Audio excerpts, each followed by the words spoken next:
Mais je ne sortirai pas, je ne descendrai pas de cette tribune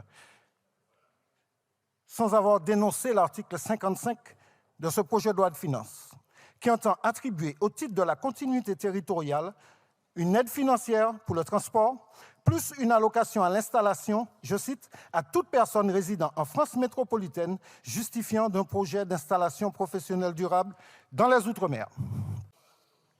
Au demeurant, pourquoi exclure les personnes résidant en Corse ou dans un autre territoire dit d'outre-mer?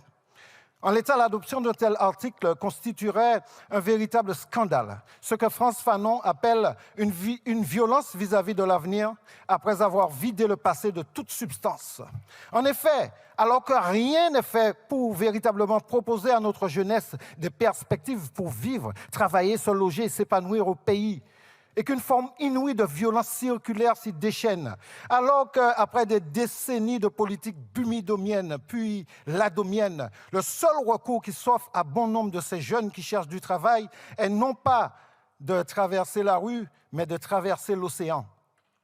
Alors qu'à chaque entrée scolaire, l'État aggrave le dépeuplement en forçant l'exil, tous les lauréats des concours d'enseignants, alors que nos compatriotes vivant dans l'Hexagone sont à ce jour injustement exclus des dispositifs de continuité territoriale, ce même État décide, avec cet article, d'encourager financièrement la colonisation par repeuplement de nos territoires pour toute personne résidant en France métropolitaine. En somme, ce qu'Aimé Césaire désignait comme le génocide par substitution dans ce même hémicycle au siècle dernier serait-il en train de muter vers une forme contemporaine plus dangereuse et pernicieuse? Sachez que nos peuples ont beau être accueillants, hospitaliers, patients et résilients, ils se sont toujours montrés redoutables dès lors qu'ils se sont dressés contre toutes les formes d'injustice qui ont jalonné leur histoire. Nous ne sommes pas dupes, nous ne sommes plus dupes, à bon entendeur.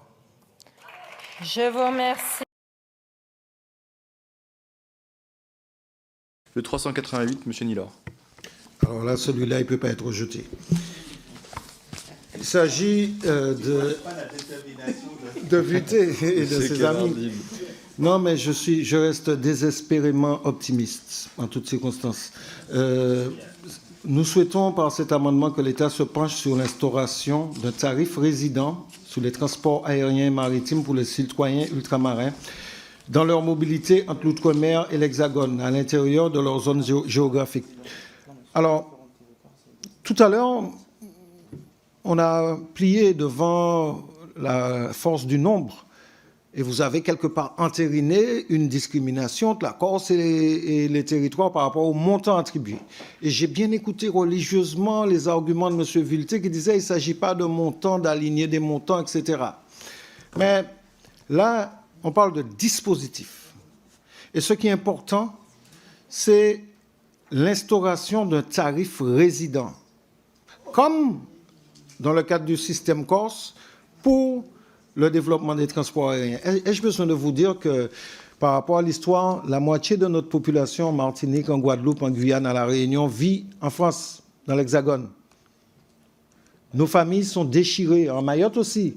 Nos familles sont déchirées, réparties de part et d'autre de l'Atlantique. Et des liens se distendent aujourd'hui, et de l'océan Indien, oui, absolument. Les liens se distendent aujourd'hui au sein de ces familles, faute de moyens financiers. Parce qu'il n'y a aucun avantage. Parce que les compagnies aériennes organisées en monopole ou en oligopole s'en donnent à cœur joie.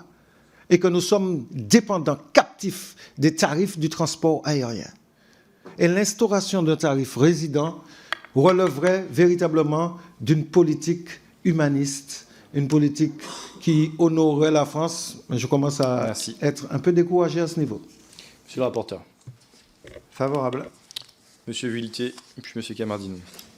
Je ne retire en rien ce que j'ai dit sur les rapports, mais celui-là, on va le voter parce qu'on va mener l'exercice. Parce qu'en effet, il y a une question qui se pose. Et je pense qu'elle doit être menée. Je pense qu'elle pourrait l'être directement en séance. Mais allez, cette fois-ci, celui-là, on le vote. Je mets aux voix l'amendement. Qui vote pour? Qui vote contre? Il est adopté. Merci, monsieur le rapporteur. Monsieur Nilor, pour l'amendement identique, le 1092. Je voudrais commencer par dire, monsieur le ministre, que la dimension écologique elle ne doit pas intervenir dans ce débat à ce niveau. Parce que nous, lorsqu'on doit se déplacer, lorsqu'on vit dans un territoire micro-insulaire et qu'on doit se déplacer, on est obligé de prendre l'avion. Donc, quelque part, la Martinique, la Guadeloupe sont captives de ce mode de transport. Première chose. Deuxième chose, il faut véritablement abonder les fonds de la continuité territoriale. Parce que tous les arbitrages, ça ne dépend pas de vous, ça ne date pas d'aujourd'hui, tous les arbitrages de ces années, de ces décennies, démontrent qu'il y a quelque part une francité à géométrie et à géographie variable. Et nous disons qu'il n'est pas normal, nous sommes très heureux pour nos amis corses, mais il n'est pas normal que l'État débourse, bon an mal an, 187 millions d'euros pour 340 000 Corses et seulement 73 millions d'euros pour 2,8 millions d'ultramarins. Ce n'est pas normal, c'est une injustice. Vous êtes quelque part en train de valider un système profondément injuste. C'est pourquoi cet amendement vise à doter les territoires dits d'outre-mer d'une continuité territoriale équivalente à celle de la Corse. Il s'agit de réduire l'écart entre ces deux dispositifs. Et là, il s'agit de volonté politique.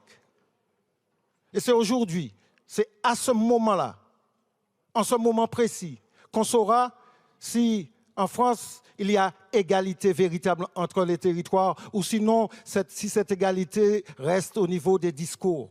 Là, il s'agit d'agir, d'oser voter.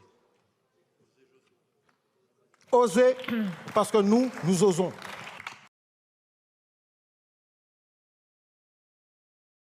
Donc on va voter. Je mets au vote ces deux amendements identiques qui ont reçu un avis défavorable du gouvernement. C'est un scrutin public. Je vous demande de bien vouloir regagner vos places. Le scrutin est ouvert. Le scrutin est clos.